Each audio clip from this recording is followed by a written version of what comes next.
Welcome back. कक्षा 10 का पहला चैप्टर चल रहा है वास्तविक संख्याएं। ये तीसरी क्लास होगी। 2 क्लास पहले कर चुके हैं, उसमें हमने वास्तविक संख्याओं के ज्ञान के बारे में पढ़ा था थोड़ा, और एक प्रमेयिका के बारे में। उसके बाद फर्स्ट क्वेश्चन हम कर चुके हैं। चैप्टर 1.1 में पहला क्वेश्चन हमने पार्ट 2 में किया है। अभी दूसरा क्वेश्चन, दर्शाइए कि कोई भी धनात्मक विषम पूर्णांक 6q + 1 या 6q + 3 या 6q + 5 के रूप का होता है, जहां q कोई पूर्णांक है। सिद्ध करके दिखाना है, हमें दर्शाना है कि कोई धनात्मक विषम पूर्णांक, धनात्मक प्लस वाले नंबर, विषम पूर्णांक, विषम संख्याएं सम और विषम बने वास्तविक संख्याओं के फर्स्ट पार्ट में पढ़ाइए। पूर्णांक 6q + 1, 6q + 1 और 6q + 3, 6q + 5 के रूप में होता है कि कोई भी धनात्मक विषम संख्या लेंगे वो इन तीनों के बराबर विषम पूर्णांक होंगी, जहां q कोई पूर्णांक है। इस हल करते हैं। सबसे पहले हमने क्या माना कि a कोई धनात्मक विषम पूर्णांक है। क्वेश्चन में दिया हुआ है धनात्मक विषम पूर्णांक भाजक b = 6। ये हमने कहाँ से लिया है? प्रश्न में लिखा हुआ है 6q + 1। तो प्रमेयिका हमारी क्या थी? a = bq + r। तो b की वैल्यू क्या है? 6। तो b लिखा 6। यूक्लिड विभाजन एल्गोरिथम का प्रयोग करने पर, अब हमें धनात्मक विषम पूर्णांक मान लिया, अब हमें प्रमेयिका यूज करना है। प्रमेयिका हमने पिछले क्वेश्चन में भी पढ़ी है, a = bq + r, जहां r है वो 0 से बड़ा होगा, इक्वल होगा, और b से छोटा होगा। b की वैल्यू क्या है? 6 है। भाजक हम 6 यहाँ रखेंगे, a = 6q + r। यहाँ भी b की वैल्यू क्या रख दी? 6 की वैल्यू क्या हो सकती है? 0, क्योंकि यहाँ इक्वल भी है और बड़ा भी है। तो r की वैल्यू क्या होगी? 0, 1, 2, 3, 4, 5। 6 से 6 से छोटा छोटा होगा, क्योंकि यहाँ लिखा हुआ r < 6, मतलब 6 नहीं हो सकता। अगर यहाँ इक्वल का होता तो 6 लेते, इससे छोटी छोटी वैल्यू लेनी है। तो संभावित शेषफल r क्या है? शेषफल 6 से कम होगा r। a = 6q + हमने r की जगह रखा 0, फिर r की जगह हमने क्या लिखा? 1, और b की जगह क्या रखा है? 6, फिर r की जगह 2 रखा, फिर r की जगह 3 रखा, 4 रखा और 5। r 5 तक लिख सकते हैं, क्योंकि 6 बड़ा हो जाएगा। अब q यहाँ क्या है? भागफल। q भागफल, a अंदर होगा, b का भाग दिया जाएगा, q यहाँ भागफल आएगा और शेषफल बचेगा r। तो q क्या होगा? भागफल। a विषम पूर्णांक हमने माना था, a कोई धनात्मक विषम पूर्णांक है। 6q + 0, इसका मतलब है कि 6q, a = 6q। तो 6q सम है कि विषम? इसमें हम 2 का भाग देके देखेंगे, जिसमें 2 का भाग जाता है वो सम होती है। तो 2 3 जा 6, कट रहा है, मतलब 2 का भाग जा रहा है, 3q आया। इसके बाद a = 6q + 1, क्या इसमें 2 का भाग जा रहा है? इसमें तो जा रहा है, लेकिन ये थोड़ी कटेगी, इससे नहीं कटेगी। तो ये तो क्या है? विषम, और ये क्या है? सम। ऐसे हम आगे वाली ओर चेक करते हैं।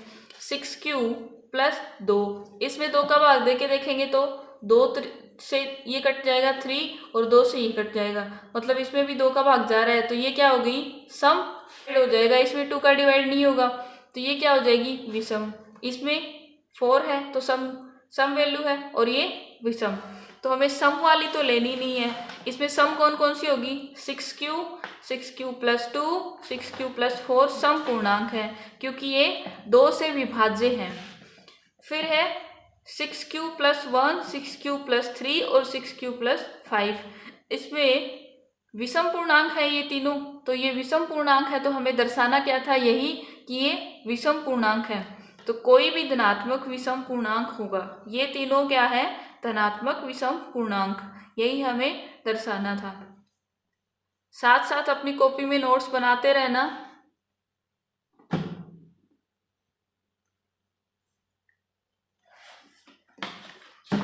अगर ये पूरा हल आपको दिख रहा है तो इसका स्क्रीनशॉट ले सकते हो, बाद में उतार लेना या साथ साथ उतार लेना। इसके बाद है तीसरा क्वेश्चन।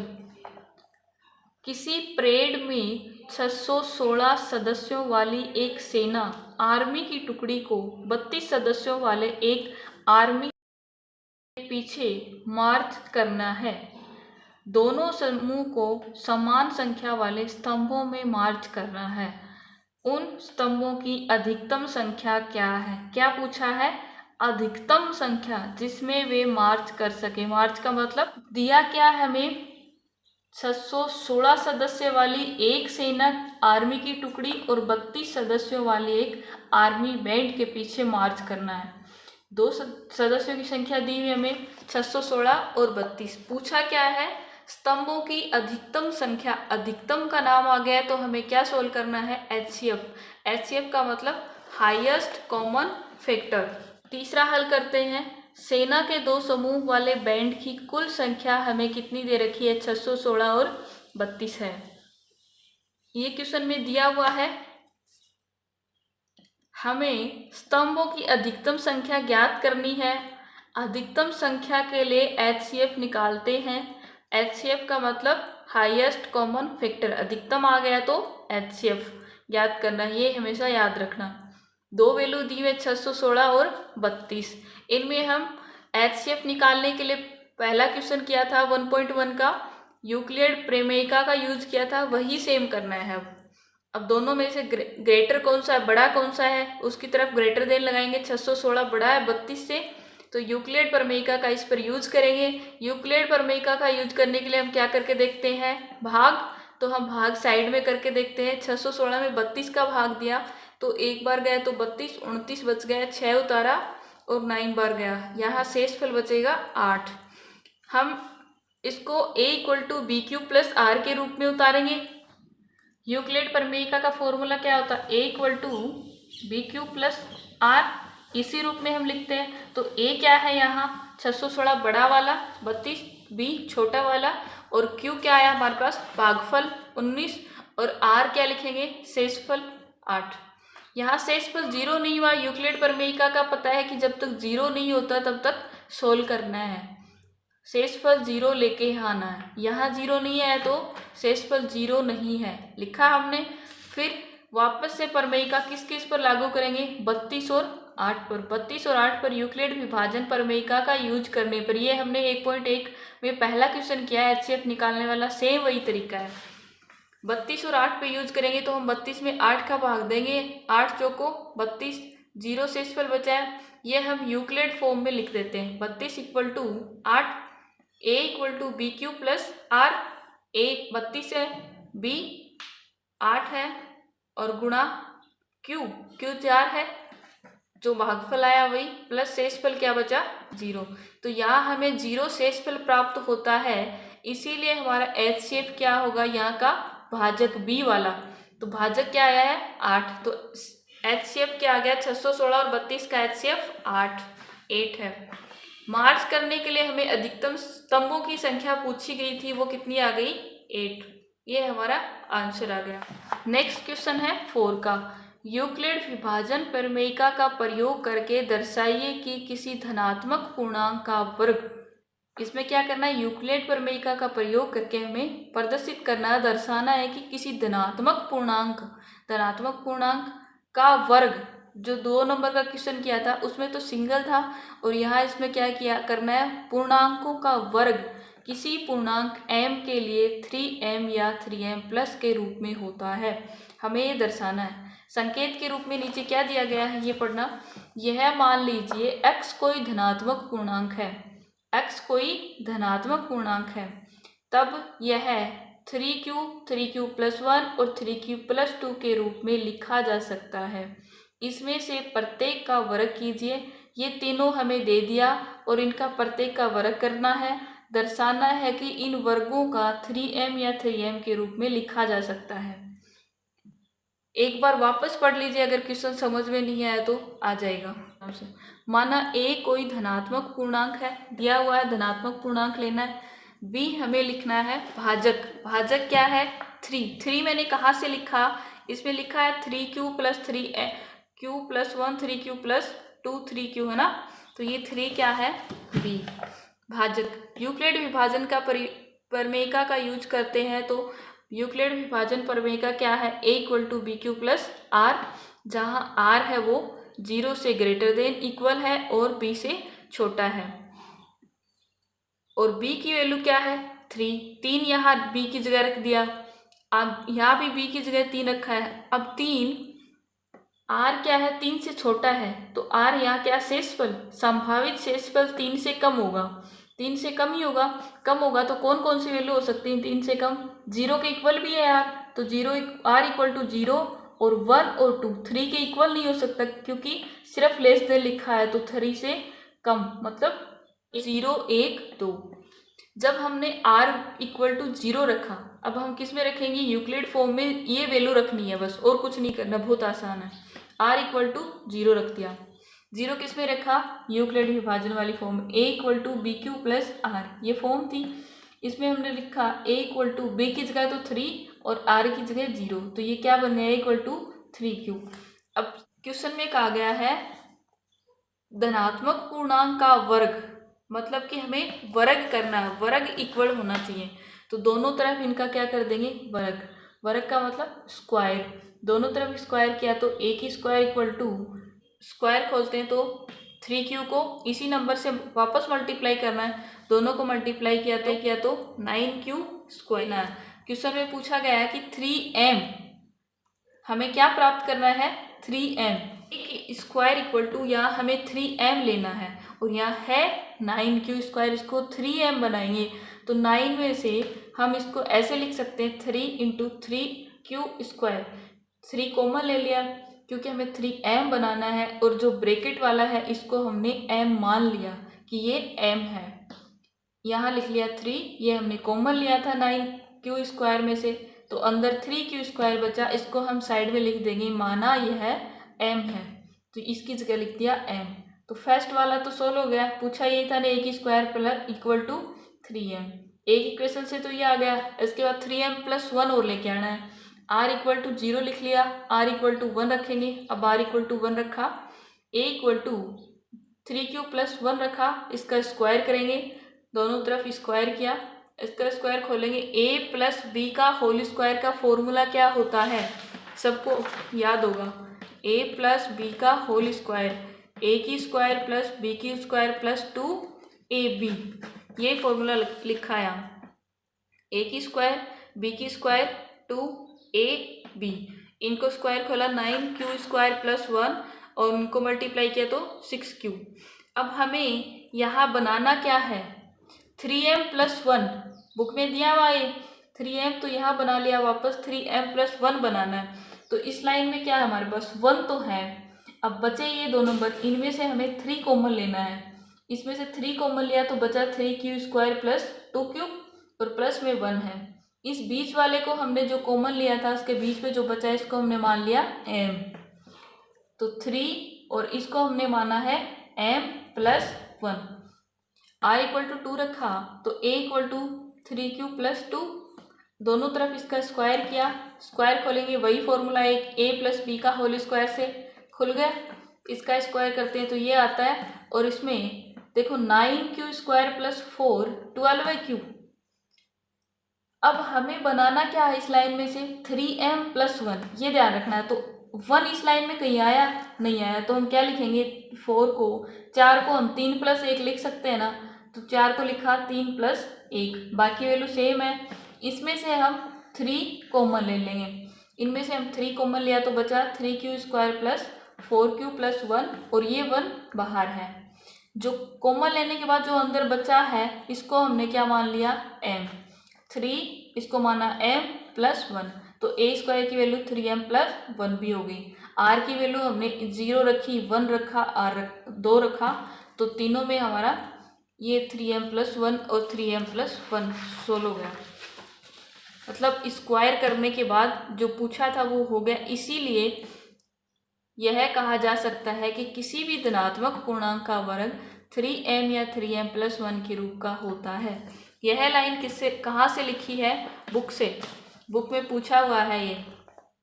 किसी भी पूर्णांक 3m या 3m+1 के रूप का होता है। ये हमें दर्शाना था, तो दर्शा दिया हमने, यही लाइन लिखी है लास्ट में।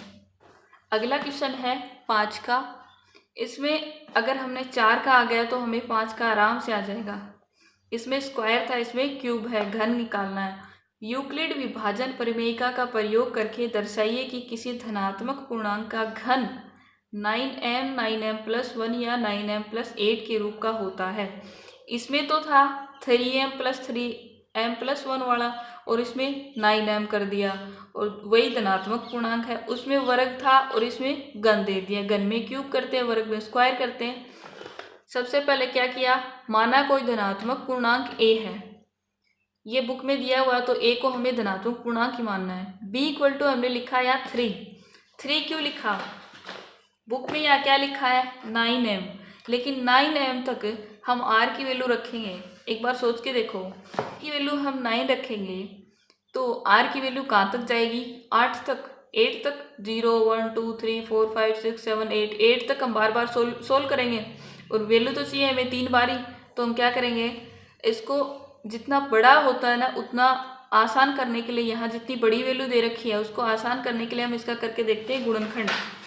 यानी कि 9 का हमने गुणनखंड किया, 3 3 जा 9, 3 3 1, 9 के गुणनखंड हो गए 2 हो गए, दोनों सेम वैल्यू है ना, तो इनमें से हम एक ले लेंगे, ये हो जाएगी b। अगर यहाँ सेम वैल्यू है तो ही हम उतारेंगे। अगर हमने 9m की जगह हमें दे दिया 1000, तो 1000 का क्या करेंगे, गुणनखंड। कहने का मतलब क्या आएगा, 1000 का 3 बार 10 आएंगे, 3 बार 10 आएंगे तो तीनों क्या है, इक्वल है, सेम वैल्यू है, सेम वैल्यू, तो b की वैल्यू आ जाएगी 10। यही अगर हमें 9m की जगह 10 दे दिया तो 10 का गुणनखंड करेंगे, 5 × 2 आएगा, तो 5 × 2, दोनों सेम वैल्यू है क्या, नहीं है ना, दोनों अलग अलग है, तो ये b की वैल्यू हम अलग अलग है तो 10 अलग अलग नहीं लिख सकते, हम क्या लिखेंगे पूरा 10, तो हम 10 बार ही सोल्व करेंगे। लेकिन ऐसे क्वेश्चन तुम्हारे आएंगे नहीं। b हमने 3 रख लिया, समझ में आया कैसे लिखा है। 9 का हमने गुणनखंड किया, 2 बार mm आ रहा है, 3 3 आ रहा है 2 बार, तो हमने 1 ले लिया। यूक्लिड विभाजन प्रमेयिका का प्रयोग करते हैं, a = b³ + r। यूक्लिड प्रमेयिका हमें पता है कौन सी है, इसमें हमने b की जगह 3 लिखा, b की जगह 3 रख दिया। अब b r है वो 3 से लेस देन है, तो r की कितनी वैल्यू होंगी, 0 1 2, 3 से लेस देन है ना, 0 1 2। अब वही सेम प्रोसेस है, पहले r = 0 लेते हैं, यहाँ इसमें रखेंगे। यूक्लिड विभाजन प्रमेयिका में a = b³ + r, r की जगह हमने 0 रखा, b की जगह हमने 3 रखा, जो हमारा भाजक है a = 3³ बन गया यहाँ। अब उस क्वेश्चन पिछले वाले क्वेश्चन में तो हमें स्क्वायर करना था और इसमें दिया हुआ घन, तो इस इक्वेशन का क्या करेंगे, घन, दोनों तरफ घन करने पर a की क्यूब और 3q की क्यूब करेंगे तो इस वैल्यू को 3 बार मल्टीप्लाई करना है, 3 बार करेंगे तो 27q की क्यूब। अब यहाँ 27q की क्यूब आ गया, हमें सोल्व क्या करना है, लेके क्या आना है, यहाँ इक्वेशन a की क्यूब के बराबर क्या होना चाहिए, 9m, बुक में दिया हुआ है। क्या क्या लेके आना हमें, 9m 9m+1 और 9m8, तो हमें क्या लेके आना 9m, तो यहाँ क्या बनाना है हमें 9m। तो इसके लिए 9 जो हम कॉमन ले सके, तो 9 को किससे मल्टीप्लाई करें कि 27 हो जाए, 9 की टेबल में आता है 27, 9 3 जा 27, 9 कॉमन ले लिया तो बचा क्या, ये वैल्यू, इसको हम क्या मान लेंगे m, इसको m मान लिया तो क्या इक्वेशन होगी 9m, मतलब a की क्यूब है वो 9m के इक्वल है, मतलब ये घन 9m के इक्वल है। एक इक्वेशन आ गई। दूसरी हम r = 1 रखते हैं, a = 3q + 1, a की क्यूब की इधर वाली इक्वेशन की क्यूब की। अब ये क्यूब वाला फॉर्मूला ध्यान में होना चाहिए, a + b की क्यूब का फॉर्मूला क्या होता है, a की क्यूब b की क्यूब + 3a² b + 3ab की स्क्वायर। ये फॉर्मूला मैंने नीचे भी लिख दिया है यहाँ, और इसको पुट करेंगे इसमें, a की क्यूब + 3a² b + 3ab की स्क्वायर + a की क्यूब। इसको खोला, 27q क्यूब प्लस इसको मल्टीप्लाई किया 27q², इनको किया 9q + 1, अब हमें यहाँ इक्वेशन क्या बनानी है, 9m+1। तो 9m+1 बनाएंगे तो हमें 1 वाला तो है, और इसमें से हम क्या कॉमन ले लें, 9, जो बीच में बचेगा उसको हम m मान लेंगे। तो यहाँ से 9 हमने कॉमन ले लिया और बीच में बचा इसको m मान लिया, बचा इधर 1, तो 9m+1 दूसरी इक्वेशन आ गई। इसके बाद हम r = 2 रखते हैं। हमने लिखा r = 2, तो a = 3³ + 2, इसकी क्यूब करेंगे। क्यूब किया तो वही फॉर्मूला वापस लगेगा, a + b की क्यूब। फॉर्मूले में पुट किया, सॉल्व किया, यहाँ बना है 8। हमारी बुक में क्या निकाला हमें, 9m+8। तो 8 वाला काम तो जच गया, बचा क्या 9m। तो इस वैल्यू में से हम 9 कॉमन ले लेंगे, बीच में जो बचता है वो m हो जाएगा। तो इसको हमने मान लिया m, 9m+8। तीसरी इक्वेशन आ गई। हमारे पास कितनी इक्वेशन बन गई, 3। a³ = 9m, एक तो हमें ये सॉल्व करना था, दूसरा a³ = 9m+1, ये भी आ गया। तीसरा हमें 9m+8 ये सॉल्व करना था, तीनों आ गए। तो हम क्या लिखेंगे, समीकरण 1, 2, 3 से हम कह सकते हैं कि किसी धनात्मक पूर्णांक का घन 9m, 9m+1 और 9m+8 के रूप में होता है। चैप्टर 1.1 कंप्लीट होता है। अगर आपको क्लास अच्छी लगी, आपको समझ में आ रहा है, तो आप अपने दोस्तों को शेयर कर सकते हो।